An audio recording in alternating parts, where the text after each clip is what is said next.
Hello everyone, हाय। तो कैसे हैं आप सभी लोग। आशा करती हूँ आप सभी लोग बहुत अच्छे होंगे, अच्छे से आपकी तैयारी चल रही होगी। कमेंट करके बताया करो कैसा क्या चल रहा है लाइफ में, ताकि मुझे भी तो कुछ पता लगे, है ना।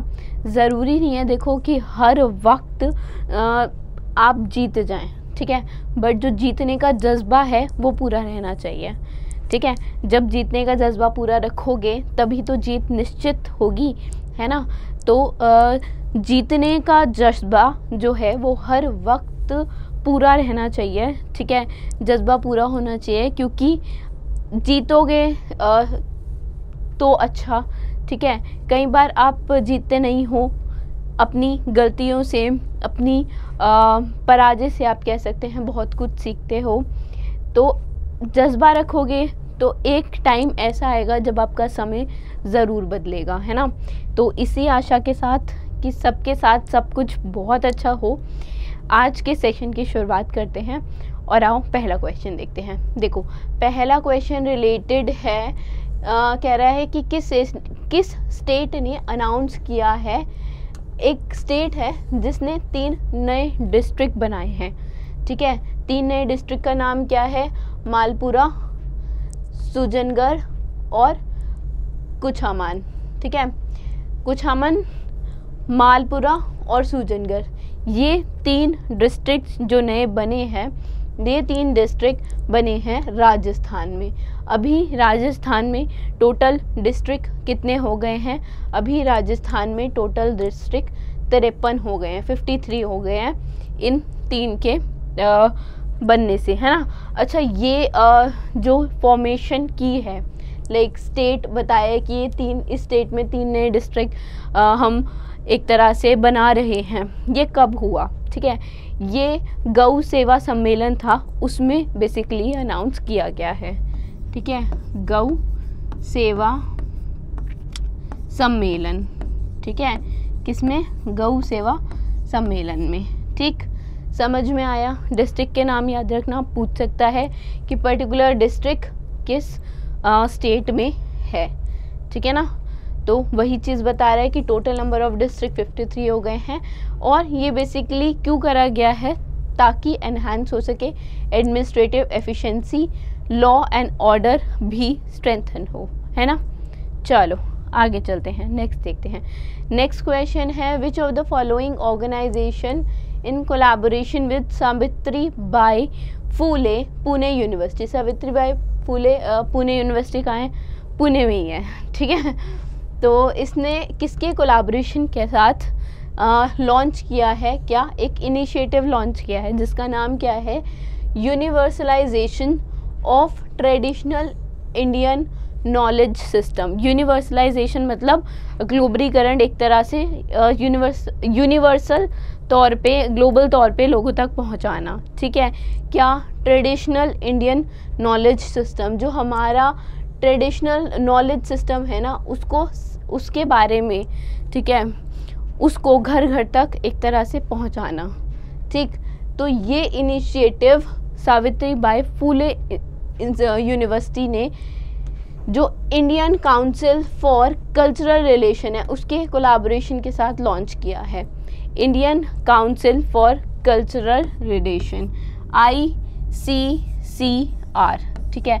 ICCR की अगर मैं बात करूं तो ये 1950 में फाउंड हुई थी। कब हुई थी? 1950 में ये फाउंड हुई थी। अच्छा, इसे फाउंड किसने किया था? इसे फाउंड ना हमारे फर्स्ट, आप कह सकते हैं, एजुकेशन मिनिस्टर, उन्होंने उनके द्वारा ये सावित्रीबाई उनके द्वारा basically Indian council for agriculture relations, इसको हमने फाउंड किया था, ठीक है। क्या नाम था? फर्स्ट एजुकेशन मिनिस्टर मौलाना अब्दुल कलाम आज़ाद जी, है ना। देखो अगर, अच्छा ठीक है, मैं एक बार लिख भी देती हूँ, इफ़ यू वांट, कि it was founded by Maulana Abdul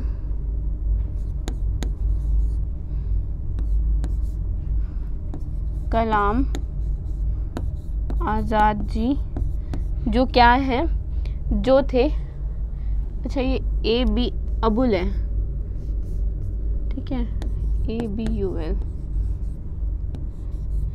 अच्छा ये कौन थे, ये हमारे फर्स्ट एजुकेशन मिनिस्टर थे, है ना। अब इसके बारे में हम थोड़ा देखते हैं। नई दिल्ली में इनका हेडक्वार्टर है Indian council for cultural relation का, और विनय सहस्रबुद्धे, ठीक है, ये प्रेसिडेंट है, ठीक है। तो वही है कि ये जो प्लेटफॉर्म है ये सर्व करेगा as single window source for introductory level की जो नॉलेज है on a range of subjects under किसके, ट्रेडिशनल इंडियन नॉलेज सिस्टम के तहत। ये एक single window, basically single window source है जो इंट्रोडक्टरी लेवल पे सभी सब्जेक्टों की एक नॉलेज प्रोवाइड करेगा, है ना। इसमें 2-3 चीज़ें आपने देखी थी, उनमें से एक थी कि किन दो जैसे सावित्री बाई फुले पुणे यूनिवर्सिटी और Indian council for cultural relation के बीच में एक कोलैबोरेशन हुआ और उन्होंने लॉन्च किया है universalisation of traditional Indian knowledge system, ठीक है। अगर हम ICCAR की बात करें तो it is founded in 1950 by Maulana Abdul Kalam Azad ji, जो कि पहले एजुकेशन मिनिस्टर थे, ठीक है। आगे चलते हैं। कौन री इलेक्ट हुआ है as president of Asian Pacific institute, अच्छा इंडिया री इलेक्ट हुए, कौन नहीं, इंडिया, ठीक, इंडिया री इलेक्ट हुई है president of Asia Pacific institution for broadcasting development, Asia Pacific institute for broadcasting development के लिए, उसकी जनरल कॉन्फ्रेंस के लिए इंडिया कौन से भी बार री इलेक्ट हुई है, इंडिया तीसरी बार री इलेक्ट हुई है। इससे पहले कब हुई थी, इससे पहले आप कह सकते हैं, देखो थर्ड आंसर करेक्ट है, तीसरी बार। इससे पहले कॉन्जिक्यूटिव थर्ड टर्म है ये इंडिया की, इससे पहले 2018 से 2021, फिर 2021 से 2023, ठीक है। अब 2023 में ये तीसरी बार क्या हुई है, इंडिया इलेक्ट हुई है ना। तो देखो अगर हम Asia Pacific institute for broadcasting development की बात करें तो 1977 में इस्टेब्लिश हुआ था अंडर यूनेस्को, है ना। एक यूनिक रीजनल इंटरगवर्नमेंटल ऑर्गेनाइजेशन है, 92 मेंबर ऑर्गेनाइजेशन है 44 कंट्रीज से। इंडिया फाउंडिंग मेंबर्स में से है AIBD और प्रसार भारती, जिसका नाम आपने सुना होगा, है ना। गवर्नमेंट ऑफ इंडिया की तरफ से AID में इसका रोल है, ठीक है। इसका सेक्रेटरीट जो है कुआलालंपुर मलेशिया में है।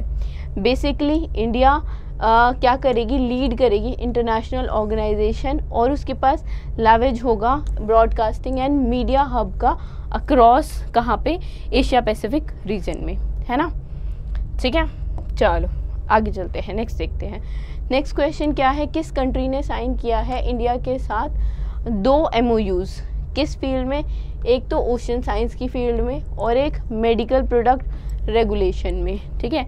एक ओशन साइंस और एक medical product regulation, 2 MOU sign हुए हैं। ये है MOU 1 एक तरह से आप कह सकते हैं, ठीक, और ये है MOU 2, ये दूसरा MOU है, मेडिकल प्रोडक्ट रेगुलेशन दूसरा MOU है। अच्छा इंडिया ने किसके साथ ये 2 MOU साइन किए हैं, इंडिया ने डोमिनिकन रिपब्लिक के साथ। बेसिकली जगदीप धनखड़ जी जो हैं वाइस प्रेसिडेंट हैं, उन्होंने, हमारे वाइस प्रेसिडेंट ने डोमिनिकन रिपब्लिक के वाइस प्रेसिडेंट के साथ मिलकर ये 2 MOUs साइन किए हैं, ठीक है। तो जैसे इंडिया के वाइस प्रेसिडेंट हैं डोमिनिकन रिपब्लिक के, अब ये न्यूज़ में आ गए वाइस प्रेसिडेंट, ठीक है ना, तो इनका नाम आपसे पूछ सकते हैं, रोकोल पेना रोड्रिग्यूज, ठीक है। ये वाइस प्रेसिडेंट हैं कहाँ के, डोमिनिकन रिपब्लिक के, ठीक है। और इंडिया के जगदीप धनखड़ जी हैं, दोनों ने MOU साइन किया। ये MOU साइन हुआ है, पहला MOU जैसे मैंने बताया India CSIR NIO, that is national institute of oceanography, इनके साथ, और डोमिनिकन रिपब्लिक की national institute of maritime affairs for scientific cooperation in ocean sciences, ये जो है पहला है। दूसरा हुआ है health, union health and family welfare ministries, central drug standard control organisation और drug regulation authority of Dominican Republic के बीच में किस पे, मेडिकल प्रोडक्ट रेगुलेशन पे। एक मेडिकल प्रोडक्ट रेगुलेशन और दूसरा ओशन साइंसेस। डोमिनिकन रिपब्लिक की बात करोगे तो सैंटो डोमिनिगो जो है वो इनकी कैपिटल है, करेंसी है डोमिनिकन पीसो, और लुइस एबेंदर जो है वो इनके प्रेसिडेंट हैं। ठीक है, समझ में आया? आगे चलें, नेक्स्ट देखें। देखो नेक्स्ट क्वेश्चन है जीआई टैग पे। अच्छा, जीआई कुछ प्रोडक्ट्स हैं, 8 प्रोडक्ट्स हैं ऑलमोस्ट, जिनको क्या मिला है, जीआई टैग मिला है। ठीक है, सारे 8 प्रोडक्ट्स दिखाऊंगी, उसके बारे में बताऊंगी भी। फिलहाल क्वेश्चन क्या है, वो कह रहा है मैच करो कौन सा जीआई प्रोडक्ट किस स्टेट को बिलोंग करता है। अगर मैं याक चर्पी की बात करूं, ठीक है, याक चर्पी जो याक है, याक ब्रीड है, उसका स्पेशल मिल्क आप कह सकते हैं, और ये बिलोंग करता है अरुणाचल प्रदेश से। देखो अगर मुझे एक ही चीज़ पता है, ऑप्शन एलिमिनेशन, ये सारी जो टेक्निक्स होती हैं ये कहाँ पे वर्क करती हैं, ये ऐसी वर्क करती है। मान लो मुझे सिर्फ याक चर्पी पता है, ठीक है, कि जैसे मान लो मैंने कोई भी वर्ड ले लिया, अब यहाँ एक नाम है अरुण, ठीक है, मैंने बोला वो बहुत ही जैसे बर्ड चर्प करती है ना, बहुत बोलती है, चर्पिंग करती है, तो ऐसे मैंने बोल दिया कि अरुण चर्प करता है, बहुत बोलता है।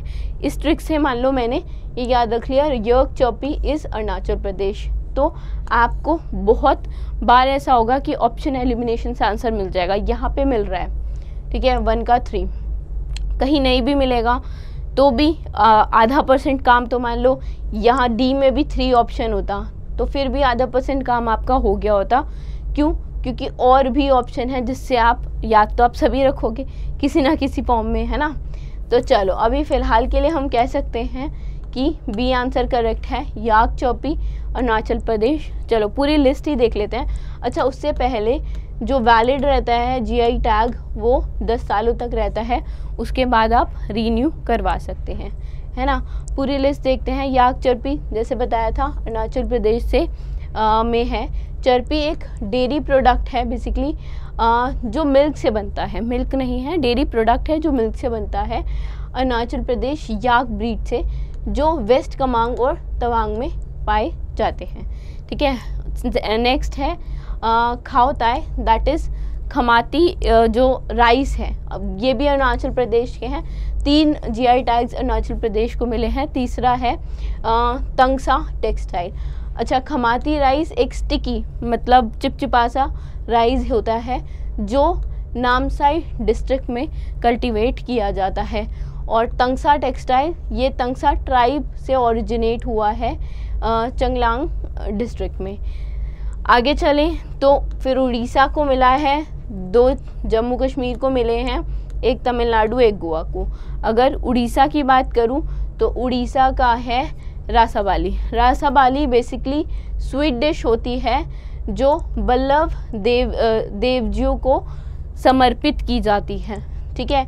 ये बल्लभ देवजियों जो टेम्पल है केंद्रप्पा, उसमें बेसिकली वहाँ से संबंधित है। और ये चपाना जो है ना, चपाना भोग जगन्नाथ जी, उनका भी एक भोग में से एक है, ठीक है। कलादी जैसे मैंने बोला जम्मू कश्मीर, और बासो होली पाशी मीना, ये दोनों भी जम्मू कश्मीर से हैं। कलादी जो है ये पॉपुलर डोगरा क्यूजीन है जो उधमपुर डिस्ट्रिक्ट में रामनगर में जिसका ओरिजिन है, ओरिजिनेट हुआ है, ठीक है। बासोहली ये एक बहुत ही ज़्यादा पुराना ट्रेडिशनल क्राफ्ट है कथुआ डिस्ट्रिक्ट में। ये बेसिकली बहुत ही ज़्यादा सॉफ्ट होता है, जैसे पश्मीना शॉल होती है ना, बहुत ही ज़्यादा सॉफ्ट होती है, तो ये भी बहुत सॉफ्ट होते हैं। फाइननेस होती है इसमें, फेदर लाइक वेट होता है, बहुत हल्की होती हैं, ठीक है। देखो पश्मीना से ही आपको पता चल जाएगा, ठीक। नेक्स्ट है तमिलनाडु का उडान गुड़ी पनंग करू करुपति, ठीक है, उनानगुडी पनन करुपति।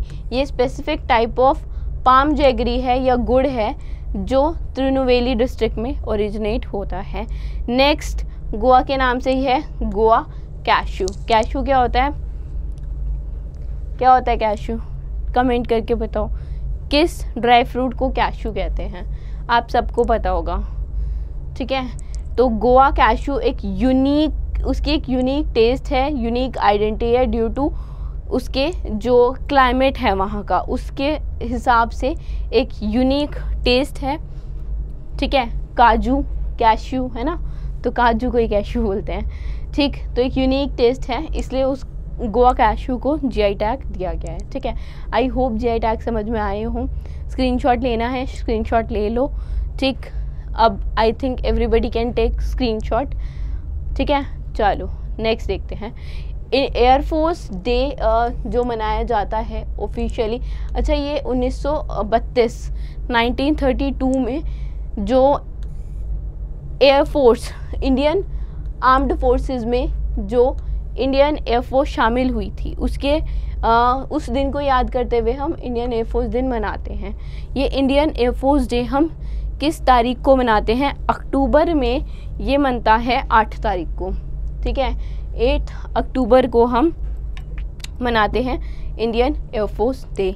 अभी 92 में 1932 में सॉरी हमने ऑब्ज़र्व किया, शामिल हुआ था इंडियन आर्म फोर्सेस में, क्या, इंडियन एयरफोर्स। तो तब से ही हमने मनाना शुरू किया। तो अभी हमने कौन सा एनिवर्सरी ऑब्ज़र्व की इसकी, 91st, ठीक है। कौन सी थी, 91st एनिवर्सरी थी, 8 अक्टूबर को। इंडियन एयरफोर्स डे जो ऑब्ज़र्व किया जाता है 8 अक्टूबर को किया जाता है, ताकि जो ब्रेव सोल्जर्स हैं इंडियन एयरफोर्स में, उनको जो हमारी कंट्री को प्रोटेक्ट करते हैं, जो हमें सेफ़ फील कराने में अपना योगदान देते हैं, उनको एक तरह से कमेमोरेट करते हुए 91वीं एनिवर्सरी थी। थीम याद रखना, IAF air power beyond boundaries, IAF air power beyond boundaries theme important है, याद रखना।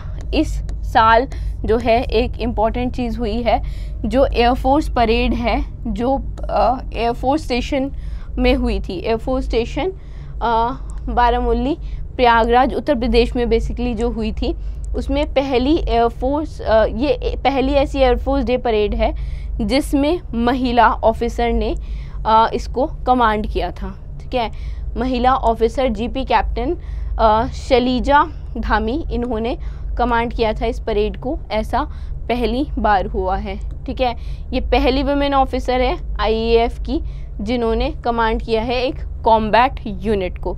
अगर हम प्रेजेंट के इंडियन एयर फोर्स के एयर चीफ मार्शल की बात करें तो विवेक राम चौधरी का नाम आपने सुना होगा, ये एयर चीफ मार्शल हैं, ठीक है। चलो आगे देखते हैं, नेक्स्ट देखते हैं। अच्छा, वर्ल्ड पोस्ट डे पूछा है कि कब मनाया जाता है, किस दिन को मनाया जाता है। वर्ल्ड पोस्ट डे जो मनाया जाता है ना, वो 9 अक्टूबर को मनाया जाता है। अच्छा, ये वर्ल्ड पोस्ट डे है। अब आप बताओ नेशनल पोस्टल डे कब मनाया जाता है, और ये वर्ल्ड पोस्ट डे कब ऐसा डिक्लेयर हुआ कि हम इसको मनाएंगे। ये डिक्लेयर हुआ कि 1969 में कि हम इसको मनाना शुरू करेंगे, ठीक है। और मैंने दूसरा क्वेश्चन पूछा था नेशनल पोस्टल डे के बारे में, ठीक है। तो नेशनल पोस्टल डे हम कब मनाते हैं, नेशनल पोस्टल डे हम इसके एक दिन बाद कब मनाते हैं, 10 अक्टूबर को मनाते हैं। कब मनाते हैं, 10 अक्टूबर, 10th ऑफ अक्टूबर को मनाते हैं नेशनल पोस्टल डे, है ना। देखो नेशनल पोस्टल डे तो 10 अक्टूबर को बनता है।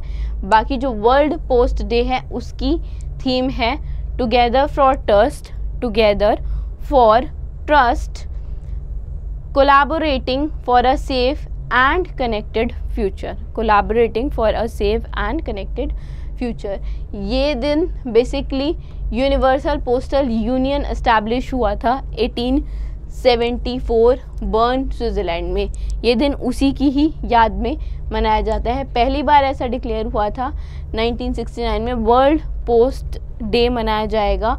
यूनिवर्सल पोस्टल यूनियन की कांग्रेस हेल्ड हुई थी टोक्यो जापान में 1969 में, तब ऐसा बोला था कि ये दिन हम मनाएंगे। ये दिन बेसिकली हम क्यों मनाते हैं, जो लोग इन्वॉल्व हैं, जो बिजनेसेस इन्वॉल्व हैं पोस्टल सेक्टर में, ठीक है, उनका कंट्रीब्यूशन हमारी कंट्री के इकोनॉमिक सोशल डेवलपमेंट पे कितना इम्पोर्टेंट है, वो दर्शाने के लिए हम बेसिकली इस दिन को मनाते हैं। ठीक है, इकोनॉमिक्स से नोबेल प्राइज़ मिला है, किसको मिला है, कोलिडिया गॉडलिन को मिला है। अब क्वेश्चन क्या है, कोलिडिया गॉडलिन को नोबेल मिला है इकोनॉमिक्स में, ठीक है, तो उन्हें ये अवार्ड किसके लिए दिया गया, उन्हें ये अवार्ड दिया गया है विमेन की लेबर मार्केट आउटकम को बताने के लिए, दर्शाने के लिए, ठीक है, विमेंस लेबर मार्केट आउटकम के लिए जो इकोनॉमिक साइंस में, ठीक है, नोबेल मिला है क्लॉडिया गॉडविन को। क्लॉडिया गॉडविन यूएसए से हैं। इस साल बहुत ऐसे साइंटिस्ट आप कह सकते हैं या पर्सनालिटीज़ हैं जो यूएसए से बिलोंग करते हैं और जिन्हें नोबेल मिला है। ठीक है, ये बेसिकली हार्वर्ड यूनिवर्सिटी में इकोनॉमिक्स की प्रोफेसर हैं। ठीक, इन्हें जो अंडरस्टैंडिंग है विमेन लेबर मार्केट आउटकम की, उसके लिए इन्होंने बेसिकली आप कह सकते हैं पहला कॉम्प्रिहेंसिव अकाउंट प्रोवाइड किया है of women earning and labour market participation. ठीक है, तो उसके लिए प्लस इन्होंने जो कॉज है, ठीक है, जो जड़ है बेसिकली चेंज और जो मेन सोर्स है जेंडर गैप का, ठीक है, जेंडर गैप का मेन सोर्स, मेन कॉज क्या है, उसको बताने में भी इन्होंने बहुत बड़ी भूमिका निभाई है। अच्छे से बताया। 10 तारीख को ये अवार्ड दिए जाएंगे, 10 दिसंबर को। धनराशि 1 मिलियन SEK से बढ़ गई है, that is 11 million Swedish crore हो गए हैं। पहले 10 मिलियन स्वीडिश करोड़ थे, इस साल से 11 मिलियन हो गए हैं, है ना। चलो आगे देखते हैं। नेक्स्ट है NPCI इंटरनेशनल पेमेंट लिमिटेड ने किसके साथ अभी हाल ही में टाई अप किया है for domestic card scheme. Domestic card scheme के लिए, अच्छा, इम्प्लीमेंटेड इन UAE में डोमेस्टिक कार्ड स्कीम इम्प्लीमेंट करने के लिए NPCI इंटरनेशनल पेमेंट लिमिटेड ने अल इतिहाद पेमेंट्स के साथ एक टाई अप किया है, एक कोलैबोरेशन किया है, ठीक है ना, किसके लिए, डोमेस्टिक कार्ड के लिए। ठीक, चलो आगे देखते हैं। उस लेंडर का नाम बताना है, उस बेसिकली आप कह सकते हैं बैंक का नाम बताना है जो पहला बन गया है, पहला ऐसा इंडिया में बैंक बन गया है जो इशू करता है एक ONDC network gift card. ONDC क्या है, ONDC है open network for digital commerce. Open लिख देती हूँ, ONDC, ठीक है, ये this is an open network for digital, open network for digital commerce. ठीक है, ONDC नेटवर्क गिफ्ट कार्ड जो है वो बेसिकली आप कह सकते हैं येस बैंक पहला ऐसा बैंक बन चुका है भारत में जिसने इशू किया है ONDC नेटवर्क गिफ्ट कार्ड। ठीक है, किसने किया है, येस बैंक ने इशू किया है। येस बैंक की बात करें तो हेडक्वार्टर मुंबई में है, प्रशांत कुमार इसके MD और CEO हैं, और जो ओमनी कार्ड है, ठीक है, वो इस पहली कंपनी है इसको इशू करने वाली, ONDC नेटवर्क गिफ्ट कार्ड को इशू करने वाली ओमनी कार्ड पहली कंपनी है। ये कार्ड इशू किया गया है इन कोलैबोरेशन विद ONDC, जो एक गवर्नमेंट बैक्ड इनिशिएटिव है to democratise digital commerce in India. ठीक है, अगर कार्ड की लोडेड वैल्यू की बात करें तो 10,000 रुपये। ठीक है, येस बैंक ने रुपे नेटवर्क के through ONDC network gift card issue किया है ना। आई होप समझ में आया हो, नहीं समझ में आया हो कुछ तो आप डेफिनेटली मुझे बता सकते हैं, कमेंट कर सकते हैं, है ना। So thank you for now, we will be meeting you in the next session. Bye bye.